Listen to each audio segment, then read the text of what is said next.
President Uhuru Kenyatta, to speak and tell us what was happening in River Yala when bodies were being fished out of River Yala. I would want the former President Uhuru, the Honorable Millie, that I was keenly listening to her. And she has not attacked anybody. In fact, she has only advised others. Yes. And you know, I don't know why people get jittery when they are advised. I have had others, Honorable Speaker, in the recent few days, saying that, oh, Uhuru has since retired, but retirement should not mean that he's dumb, he cannot speak. But nobody has told Uhuru that he can't speak. Uhuru has every right to speak as the fourth president of the Republic of Kenya. What people have a problem with is a former president undermining another sitting president, and more so, attempting to use a community as his shield when he's doing what he's doing in undermining an administration. But we want the former president to speak. In fact, I'll be very happy to hear the former president speak and tell us what was happening in River Yala when bodies were being fished out of River Yala.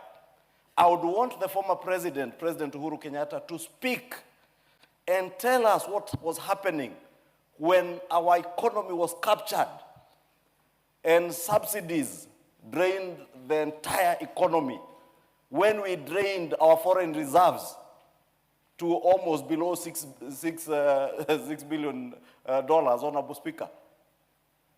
I would really want him to speak, and I want him to speak.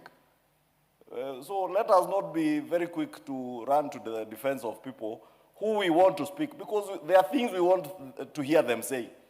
When bodies were being fished out of River Tana, when two young Indians who were working for William Ruto were brutally murdered at Nairobi police headquarters here, and their bodies dumped in their badeas, I would want to hear what the fourth president has to say on how those two young Indians lost their lives. We want Uhuru Kenyatta to speak. Therefore, Millie, I was just informing you that you have every right to ask people to speak. Thank you.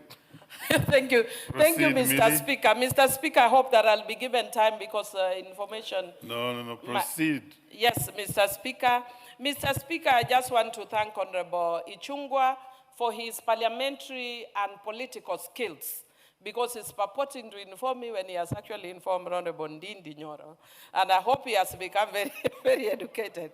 Mr. Speaker said, I support this bill. Let me go to the core of this matter. I know Parliament is very interesting at this time, and I can say that actually Honorable Ndindi Nyoro is doing excellent in opposition. And he was telling me quietly, Millie, I learned from you, and you are a good student. You are doing excellent in opposition. I'm of course still struggling on your side. I'll get there, but I'm still struggling. But you are doing well in opposition. Since I joined Parliament, I have largely been in opposition. We were in short stints when we came in the coalition government with Kibaki, the government of national unity with Kibaki, and then we were in a short stint, I think, also with the President Uhuru Kenyatta. But even in those moments, you know, it's an uneasy place because it's not really your government. So in a way, I do agree with you that, and that's why I was saying earlier on that I'm kind of a mongrel. But I want to say that you should actually also look at yourself. You're also very different. And Mr. Speaker, when he was the chairman of the budget committee, he was the greatest apologist for the government of Kenya.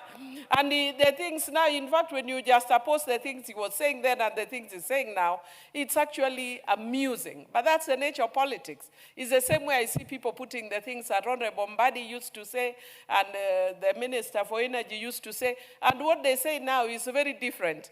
And that's why, Mr. Speaker, sometimes I tell people, try as much as possible to leave your politics based on principle like myself. Because it's very difficult to eat your words. I very occasionally eat my words. I know because we are fallible as human beings, but I very occasionally eat my words. And that is because I stand by, you know, I go by principle. And you will notice when I think something is wrong, even when I'm fought, I will be quiet out of courtesy. And Mr. Speaker, you can even see on our side, because we are not used to these kind of things. So even when we are supporting President Ruto, we go, we support Ruto, we support Ruto. Why are we fighting when we are supporting President Ruto? Just say, I support President Ruto.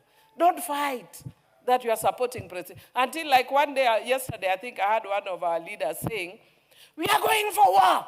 And I'm like, who are we fighting? we are fighting Uhuru Kenyatta, who is not vying as president.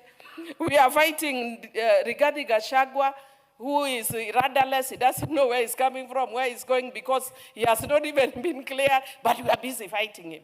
So that confusion is all around, especially in our party. So sometimes let some of us who've been here a long time relax and support quietly the way we do. So even if Honorable Ndindi Nyoro... Let's see, Honorable Ndindi, now that you... Honorable Speaker, I respect Honorable Miri Mabona a lot. But I think it's not a very good trade that this House will keep on attacking people who are defenseless in this House. They are not here. I think even in our references of jokes, we may use the people who are there to defend themselves so that we be fair to everyone. Great, Millie, you may proceed. Thank you, Mr. Speaker. Actually, I didn't actually, yes, please inform me. Now, this is part of broad-based. Millie, do you want to be informed? Yes, I want to be informed. Up to fourth course. Until the Kenyan people can get the utility out of the projects that we implement, all that is money that is lost, Honorable Speaker. Because the utility of the money is in the use. And the use of some of these projects is only when the utility of this project, is only in the use. If you do a road and you leave it without completion, then you start another one and another one, Honorable Speaker. This is something that we have to be very forthright on. And I believe even the Office of the Auditor General can be very keen in this kind of malfeasance in the management of public resources. The other thing, Honorable Speaker, we have passed laws on how to manage our debt in this parliament. And by the way, the current laws of Kenya only permits debt up to 55% of our GDP, with a part of only 5%, meaning maximum of 60. But is that our debt currently? It is over 10% more than that. Honorable Speaker, what I'm trying to say is that we make laws, and especially money that guides, laws that guides how we spend public resources, so that we have order in the management of that money, and also, Honorable Speaker, so that we don't have money getting lost, and so that we also don't overburden future generations using the current spending. And therefore, Honorable Speaker, it is good that we keep on pointing and looking at the public officers who are going against the laws we have passed here in Parliament. Because ultimately, laws must never be books that we keep in ourselves in the offices of government. There should be something that we must follow. For example, now, Honorable Speaker, honestly, why is Kenyan debt more than 70%? Yet all our laws only permit up to 60%. Who are these people who sign extra loans, Honorable Speaker, and extra debt? Is it that it was past time when we passed these laws? I don't think so. They were meant for something. And that something can only be achieved if we abide by the laws that we make and we pass. As I go to the conclusion, Honorable Speaker, the issue of pending bills is actually out of not following our PFM Act.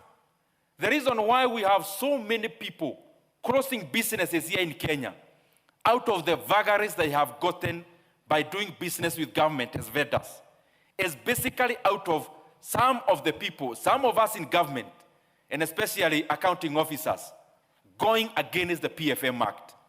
If we strictly follow it, Honorable Speaker, this term, which is only mostly very dominant in Kenya, will not be there. And there is a spiral effect to it, Honorable Speaker.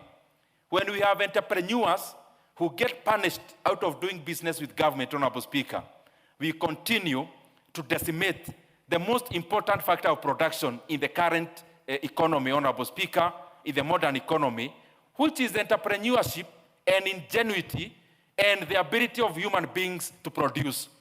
Honorable Speaker, therefore, as we debate this, it is important we look at it in entirety so that, Honorable Speaker, we can be able to make all the officers who should follow the laws to follow them, because we never pass them to be in cabinets. I submit, Honorable Speaker. The Honorable Millie.